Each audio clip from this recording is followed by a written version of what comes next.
Subscribe कीजिए हमारे channel को, हमारी नई वीडियो को सबसे पहले देखने के लिए, और बेल आइकॉन को प्रेस कीजिए।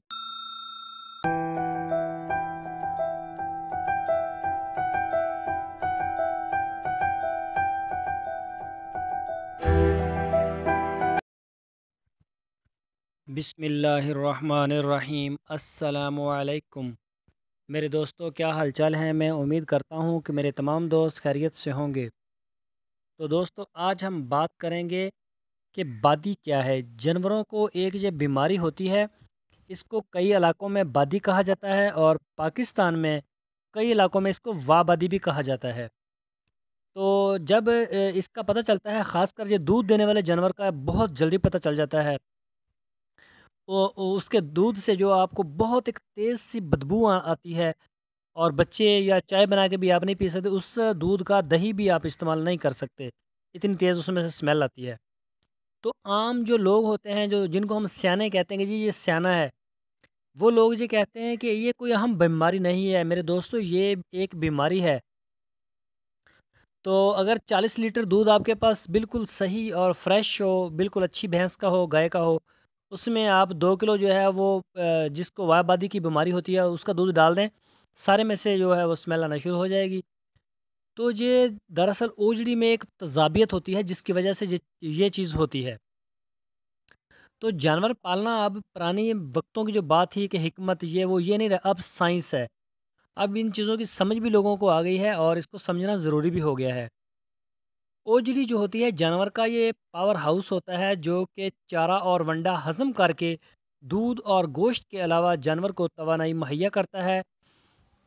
ओजरी के निज़ाम को, इसकी तजाबियत को कंट्रोल करने के लिए तरक्की याफ्ता मुल्कों में तो इसका जो लेवल है वो पीएच 6.4, और इसको सही रखने के लिए उसमें अब आजकल ऑपरेशन करके डिवाइस भी लगा देते हैं, वाईफाई, जो उसके लेवल के ऊपर मुसलसल नज़र रखती है। और ये तजाबियत को कम रखना बहुत ज़रूरी होता है, जिसके लिए मुनासिब खुराक और जानवर को 24 घंटे ताज़ा पानी फराहम करना ये बहुत ज़रूरी होता है, जिसका लोग अक्सर ख्याल ही नहीं करते। इसके अलावा जानवर को सारा साल जो है वो यकसा खुराक देना, जैसा कि सैलेज या सदाबहार चारा, लूसन वगैरह, जो रोड ग्रास जो भी आपके पास हो।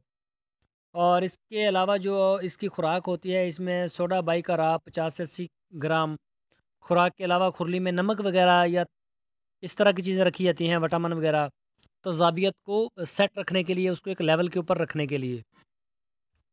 क्योंकि हमारे मुल्क में तो अभी तक हमारी तो सरकारी लेबार्ट्रियों में भी इस तरह की इतनी टेक्नोलॉजी नहीं आई, ख़ासकर जानवरों के बारे में, जो हमें ये बता सके कि इसकी जो तजाबियत की पीएच है वो उसका लेवल क्या है। जो तरक्की याफ्ता ममालिक हैं, जिस तरह अमेरिका है या फिर ऑस्ट्रेलिया है, वहाँ पर तो ऑपरेशन करके उसके अंदर एक डिवाइस लगा देते हैं, वो उसको बिल्कुल मेंटेन भी रखती है। पाकिस्तान में अभी ऐसा नहीं होता। तो इसकी तजाबियत को जो है कंट्रोल करना बहुत ज़रूरी होता है।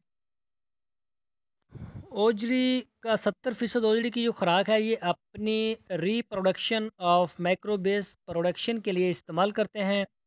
वनडे के अज्जा का सिर्फ 30% जानवर को बाईपास के तौर पर खून में शामिल होता है। 70% प्रोटीन जो कि जानवर के दूध और सेहत बरकरार रखने के लिए ये ओजड़ी के जरासीम का निज़ाम माइक्रोबेल प्रोटीन की सूरत में जानवर के इस्तेमाल में आते हैं। इस निज़ाम को समझने के लिए ओजड़ी में होने वाले निज़ाम की साइंस के बारे में इल्म और मालूमात होना ज़रूरी है। तो जैसा कि ये एक वाबादी के तौर पर हमको नज़र आता है, या फिर जो गोश्त वाले जानवर होते हैं उनके मुंह से मुसलसल पानी, जो राल जिसको हम कहते हैं, वो टपकता रहता है। उसका अगर भैंस है तो उसका जो रेड रेड आपको हल्का हल्का नज़र आना शुरू हो जाएगा, खासकर जोड़ों के करीब से जानवर लंगड़ा कर चलना शुरू कर देगा। तो ऐसे में होता ये है कि उसका जो मैदा है उसमें तजाबियत की जो पीएच है वो बढ़ जाती है। तो उसके लिए फिर आप जो है उसको ताज़ा पानी दें, उसको मतवाज़न खुराक दें, वंडा वगैरह दें, वो सेट हो जाता है इन चीज़ों से। इसके लिए आपको किसी ख़ास डॉक्टर या किसी साइंस की इतनी ज़रूरत नहीं होती, लेकिन आपको इसके बारे में इल्म होना चाहिए। तो दोस्तों, मैं उम्मीद करता हूँ आपको हमारी आज की वीडियो ज़रूर पसंद आई होगी। तो आप हमारी वीडियो को लाइक लाज़मी करें, हमारे चैनल को सब्सक्राइब करें, अपने दोस्तों के साथ फेसबुक और व्हाट्सएप में लाज़मी शेयर करें। अपना बहुत सा ख्याल रखना। अल्लाह हाफ़िज़।